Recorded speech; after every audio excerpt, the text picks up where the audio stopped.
Hey friends, welcome to gold mine in short. आज हम देखने वाले हैं रिसेंटली रिलीज हुई एक साइंटिफिक तेलुगु मूवी जिसका नाम है आरंभम। और मूवी की शुरुआत में हमें एक लड़की को दिखाया जाता है जो कि एक जनरेटर को स्टार्ट करने की कोशिश कर रही थी। इसी बीच दूसरी तरफ से एक जेल को दिखाया जाता है जहाँ पर एक मीगल नाम का कैदी अपने आप से ही बातें कर रहा था। वो बोलता है कि मेरा आज इस जेल में आखिरी दिन है और मैं जल्दी यहाँ से निकलने वाला हूँ। साथ ही वो कैदी आगे वक्त के बारे में कहता है कि वक्त बहुत ही अजीब पहेली है, लेकिन अगर हम किसी तरह वक्त में पीछे जा सकते तो कितनी चीज़ें बेहतर हो जाती। वहीं उधर वो लड़की जनरेटर को चालू करने के बाद किसी आदमी से आकर कहती है कि मैंने उसे ऑन कर दिया है। वो आदमी लड़की को एक डायरी पढ़ने के लिए देता है जिसे वो पढ़ने लग जाती है। वहीं उधर जेल में अचानक से रात को भूकंप जैसा कुछ तूफान आता है और सारी चीज़ें हिलने डुलने लग जाती हैं और लाइट्स भी जलने बुझने लगती हैं। हालांकि कुछ देर बाद सब कुछ नॉर्मल हो जाता है, पर सुबह होते ही पता चलता है कि मीगल बंद सेल से कहीं गायब हो गया है, पता नहीं कहाँ चला गया। सभी कैदी सिर्फ मीगल की बातें कर रहे होते हैं और अब इस केस को सॉल्व करने के लिए दो डिटेक्टिव वहाँ पर आते हैं।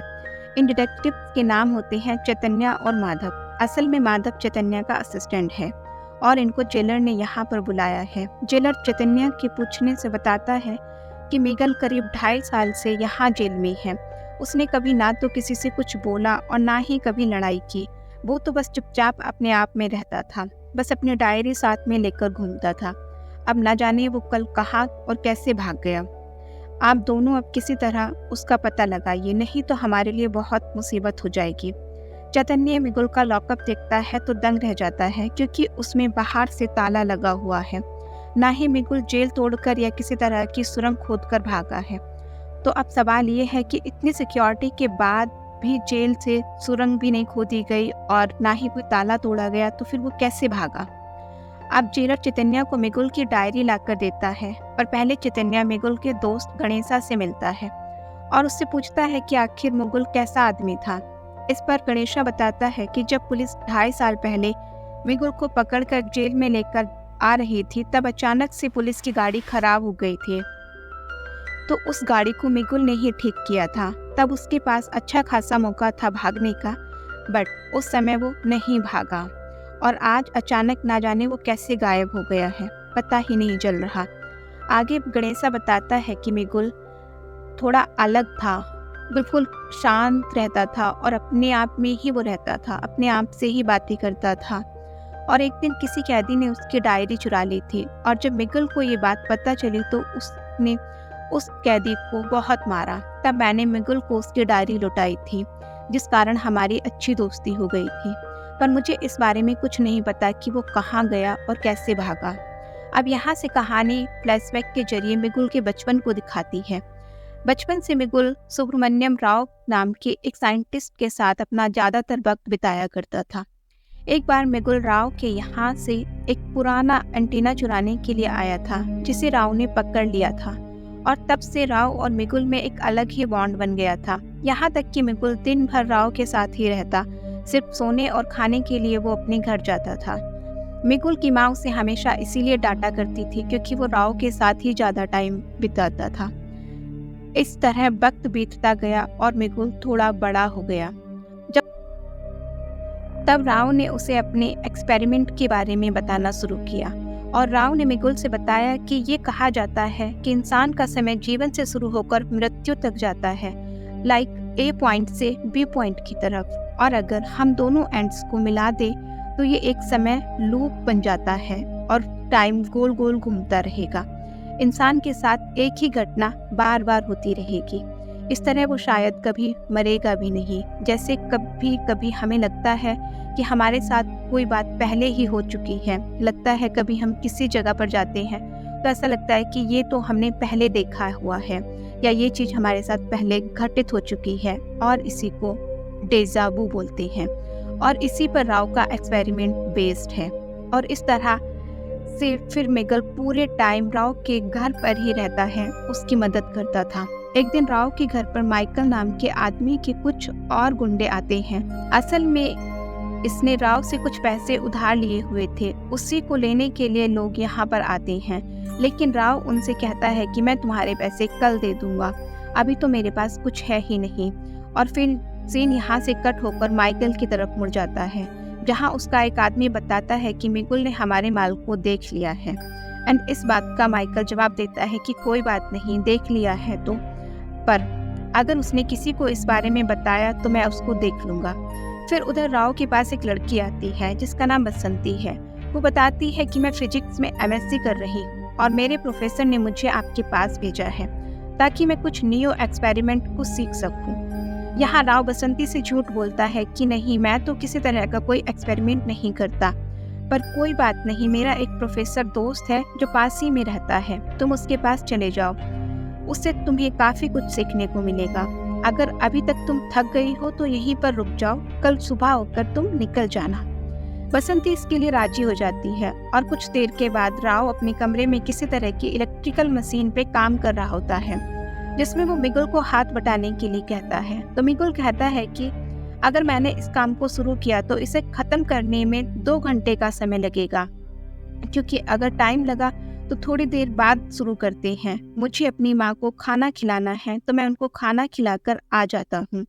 आजकल उनकी तबीयत थोड़ी खराब रहती है, तो राव भी उसको जाने की परमिशन दे देता है। तब वहाँ पर बसंती आ जाती है जो राव से कहती है कि अगर आपको बुरा ना लगे तो क्या मैं आपकी मदद कर सकती हूँ। तब राव बसंती को बाहर लेकर आता है और उससे कहता है कि बेटी, मैं नहीं चाहता कि किसी को मेरे एक्सपेरिमेंट के बारे में पता चले।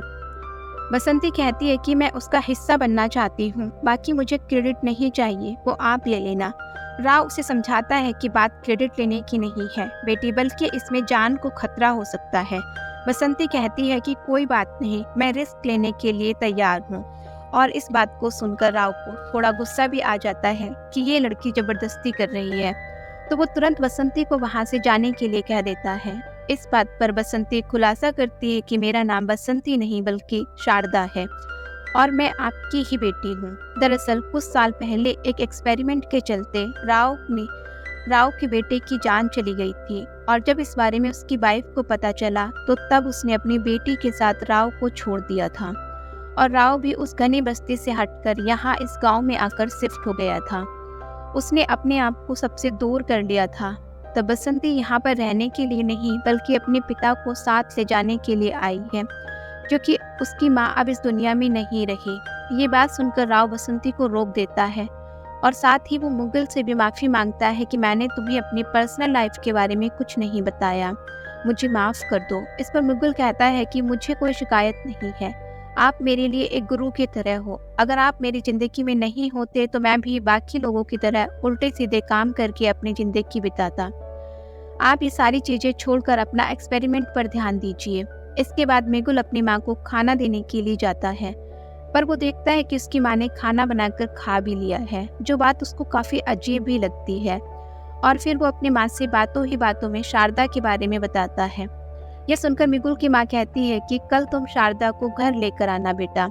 दूसरी ओर राव अपनी बेटी से भी अपना एक्सपेरिमेंट और डेजावू के बारे में बताता है। साथ ही वह कहता है कि अपने एक्सपेरिमेंट से मैं समय में आगे पीछे जाना चाहता हूँ, पर अगर इस लूप में कोई आदमी फंस गया तो उससे निकलना बहुत मुश्किल होगा। वो बार बार एक ही घटनाएं जिएगा। यहाँ इस तरफ मिगुल की माँ उससे कहती है कि चलो हम दोनों स्टूडियो में जाकर फोटो खिंचाते हैं, जिसके लिए मिगुल मना कर देता है और कहता है कि एक्सपेरिमेंट के बाद हम जरूर जाएंगे माँ, पर अभी नहीं। फिर मिगुल शारदा को अपना पूरा गांव घुमाता है, जहाँ पर बातों ही बातों में शारदा मिगुल से कहती है कि एक्सपेरिमेंट की चिंता मत करो, सब कुछ अच्छा ही होगा। असल में ये एक्सपेरिमेंट राव मिगुल के ऊपर करने वाला था, जिसके लिए मिगुल तैयार था। जल्द ही एक्सपेरिमेंट का टाइम आ जाता है और राव एक बड़ी सी मशीन को ऑन करता है। मिगुल अपने सर में तार लगाकर एक बॉक्स के अंदर लेट जाता है, उसमें पानी भरा था। जैसे ही राव मशीन को ऑन करता है वैसे ही मिगुल एक अंधेरी जगह में चला जाता है, जिसे मूवी में एम्प्टी स्पेस बोला गया है। वहाँ पहुंचकर वो कुछ देर तो वहाँ पर रहता है और फिर बेहोश हो जाता है। इस बेहोशी के बाद जब मिगुल को होश आता है तो वो राव को एम्प्टी स्पेस के बारे में बताता है, जिस पर राव कहता है कि कुछ तो गड़बड़ी हुई है, चिंता न करो मैं चेक करता हूँ। और ये लोग बातें कर रहे होते हैं कि तभी वहाँ एंट्री होती है माइकल की, जो कि अपने पैसे मांगने के लिए आया था। और राव माइकल से कुछ और टाइम मांगता है। और यहीं पर हमें एक और बात पता चलती है कि मिगुल और माइकल की कुछ खास नहीं बनती, क्योंकि मिगुल की माँ ने माइकल से कुछ पैसे उधार लिए थे जिन्हें वो थोड़ा थोड़ा करके चुका रहा था। फिलहाल इनके बाद मिगुल शारदा को लेकर कॉफी पीने के लिए जाता है, जहाँ पर पैसे देते वक्त उसको पता चलता है कि उसके कुछ पैसे वहाँ पर बकाया रह गए थे और मिगुल ने उधार भी नहीं चुकाया था। तो अब ये बात ज्यादा ना बढ़े और शारदा को पता ना चले, तो मिगुल शॉप वाले को बचे हुए पैसे भी देकर शारदा के साथ वहाँ से चला जाता है। शारदा को लेकर जब वो अपने घर पहुँचता है तो उसको पता चलता है कि उसकी माँ मर चुकी है, और ये देखकर मिगुल बहुत ज्यादा उदास हो जाता है। फिर मिगुल उनके क्रियाकर्म का इंतजाम करता है, और जब मिगुल अपनी माँ का अंतिम संस्कार कर रहा होता है तभी वहाँ पर माइकल आ जाता है, जो कि अपने पैसे लेने के लिए आया था। वो मिगुल से कहता है कि अभी तुम्हारी माँ मर चुकी है तो उसके लिए सारे पैसे चुका दो, नहीं तो अपना घर मेरे नाम कर दो। यहाँ पर राव माइकल से कहता है कि अरे देख तो लो वो किस मुसीबत में है, अभी बाद में ले लेना अपने पैसे। लेकिन माइकल राव को गांव के मामले से दूर रहने के लिए कहता है, और ये देखकर तो मिगुल को और भी ज्यादा गुस्सा आ जाता है और वो मिगुल से लड़ने लग जाता है। तब गांव वाले दोनों को अलग कर देते हैं। हालांकि मिगुल के पास पैसे नहीं होते तो इसीलिए उसे अपना घर छोड़ना पड़ता है। फिर एक दिन आता है राव के एक्सपेरिमेंट को पूरी तरह अंजाम देने का। उसी दौरान वहाँ पर माइकल राव से अपने बकाया पैसे लेने के लिए पहुँचता है, लेकिन राव उस पर ध्यान नहीं देता क्योंकि एक्सपेरिमेंट का प्रोसीजर शुरू हो चुका था। इस बार एक्सपेरिमेंट सफल हो जाता है और मिगुल प्रेजेंट से पास्ट में ट्रेवल कर जाता है, जो चीज उसे कुछ घटनाओं को फिर से देखकर पता चलती है। और वो उस समय में पहुंचता है जब शारदा बसंती बनकर राव के घर आई थी। और इस पॉइंट पर मिगुल को याद आता है कि अगर वो पास्ट में है तो उसकी माँ भी जिंदा होगी। तो वो तुरंत अपनी माँ से जाकर मिलता है, उसे खाना बनाकर खिलाता है। और आपको याद होगा कि जब पास्ट में मिगुल अपनी माँ के पास आया था तो खाना बना हुआ था और उसकी माँ खा भी चुकी थी। ये सब कुछ वहाँ पर प्रेजेंट वाले मिगुल ने ही किया था। और फिर अपनी माँ को खाना वगैरह खिलाने के बाद प्रेजेंट वाला मिगुल सीधा राव के घर के लिए निकल जाता है। और प्रेजेंट वाला मुगुल मतलब जो भी कुछ देर पहले एक्सपेरिमेंट हुआ था उससे वो पास्ट में आ गया, तो पास्ट में आकर वो प्रेजेंट वाले मुगुल बन जाता है। और यहाँ पास्ट में ऑलरेडी एक मुगुल है, उसे हम पास्ट वाला मुगुल ही कहेंगे। अब प्रेजेंट वाला मुगुल को रास्ते में उसका दोस्त मिल जाता है, जो कि मुगुल को पहले कॉफी पिलाने के लिए उसी जगह पर लेकर जाता है जहां आपको याद होगा कि पहले जो हमने सीन देखा था जब मुगुल शारदा के साथ कॉफी पीने गया था। तो ये वही दुकान थी। और अभी के लिए जो एक्सपेरिमेंट है यहाँ पर मुगुल आया है। वो कहता है दुकानदार को कि भैया मेरे पास पैसे तो है नहीं, मैं बाद में दे दूंगा। और फिर ये पैसे उसने तब चुकाए थे जब वो शारदा के साथ कॉफी पीने गया था। तो दुकानदार ने कहा था कि तुम्हारे पैसे यहाँ पर बकाया है, और मुगुल का दोस्त उसे राव के घर छोड़ देता है, जहाँ से अभी वाला मुगुल शारदा के साथ निकल चुका था। तभी जो मुगुल टाइम ट्रेवल करके आया है वो राव से मिलता है, और राव ने मुगुल को एक्सपेरिमेंट से पहले एक अंगूठी दी थी। वो वही अंगूठी दिखाते हुए राव को विश्वास दिलाता है कि आपका एक्सपेरिमेंट सक्सेसफुल हुआ। ये बात सुनकर राव काफी खुश हो जाता है और उसे अपना मरा हुआ बेटा याद आता है।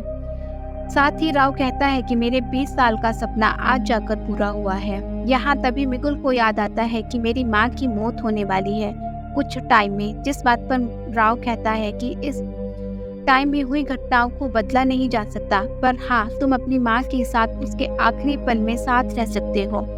ये बात सुनकर मुगुल अपनी माँ के पास पहुँचता है और उसके साथ पूरा दिन अच्छे से बिताता है। जहाँ से घूम फिरकर वापस आने के बाद मुगुल की माँ सोते समय ही मर जाती है।